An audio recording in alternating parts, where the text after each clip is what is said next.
안녕하세요. 이슈를 대신 읽어주는 남자 이대남입니다. 저는 어제 청주에 위치한 카페에서 성실히 일을 하고도 고소를 당한 알바생 사건에 대한 이야기를 했습니다. 그런데 추가적으로 해당 점주에 대한 또 다른 사실들이 새롭게 나와서 이렇게 영상을 제작하게 되었는데요. 일단 알바생이 점주에게 지급한 합의금 550만 원에 대한 이야기를 먼저 하겠습니다. 해당 알바생은 고소 사건 이후 합의금 550만 원을 기존에 근무했던 카페 점주에게 고소장을 받은 다음 날인 10월 10일에 500만 원, 그리고 이틀 뒤인 10월 12일에 50만 원을 지급했다고 하는데요. 하지만 여기서 정말 화가 나는 상황이 벌어지는데, 해당 사진은 몸이 편찮으신 해당 알바생의 어머니와 카페 점주가 나눈 대화입니다. 대화 내용만 봐도 합의금이 부족했던 알바생은 부모님께 도움을 청했고, 남은 합의금 모두를 지급하기 위해 어머니는 점주에게 연락을 했는데요. 그런데 아무런 잘못도 없는 어머니와 알바생은 마치 죄인 마냥 점주에게 굽심거리며 6시까지 돈을 보내겠다고 하고, 해당 점주는 아주 뻔뻔스럽게 전체 금액을 보내주지 않았다는 이유로 화를 내고 있습니다. 하지만 이 모든 것은 이제 막 사회에 나와 선생님이 되고 싶어하는 딸에게 전과를 만들지 않기 위한 합의금이었지만, 결론적으로 점주는 합의서 내용이 마음에 들지 않는다는 이유로 돈만 받고 합의서는 써주지 않았는데요. 아니요, 죄송합니다. 아니요, 죄송합니다.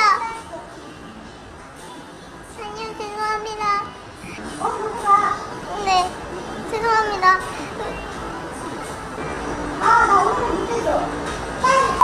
혹시 언제쯤 연락을 기다리면 될까요? 해당 녹취록을 다시 들어도 화가 나지 않을 수가 없는데, 그런데 문제는 이뿐만이 아니었습니다. 최초 해당 카페 점주는 알바생에게 다른 손님들이 적립하지 않은 쿠폰을 알바생이 적립을 했다며 모함을 했습니다. 적립도 다 하면 다 나와. 그리고 현금도 마찬가지야. 하지만 한 언론사의 단독 기사를 보시면 해당 카페 점주가 운영하는 다른 매장에서 다름 아닌 피해 알바생의 개인정보를 활용한 결제 및 적립 취소 정황이 포착되었다고 하는데, 한마디로 카페 점주가 알바생의 동의도 없이 알바생의 개인정보를 활용해 결제를 했다는 것입니다. 그 증거로 해당 알바생은 방문하지도 않은 카페에 결제 알림이 뜨자 이상함을 느껴 고소를 진행했고, 현재 점주는 개인정보보호법 위반 혐의로 검찰에 송치가 되었다고 하는데요. 그런데 너무 이상하지 않습니까? 분명 점주는 해당 알바생에게 쿠폰을 빼돌렸다고 닥달했지만, 해당 알바생은 모든 적립 내용을 보여주며 적극적으로 해명을 했고, 점주는 곧바로 말문이 막혔습니다.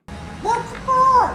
쿠폰 올린 게 한게 아니야. 여기 저 쿠폰 쿠폰 진짜 이게 멤버십이 있는데 너 이거 무슨 줄 알아? 전 요렇게밖에 없었어요. 뭐가? 적립을 한 거는 뭘 적립을 했는데? 쿠폰 빼돌린 적은 없었어요. 웃긴다.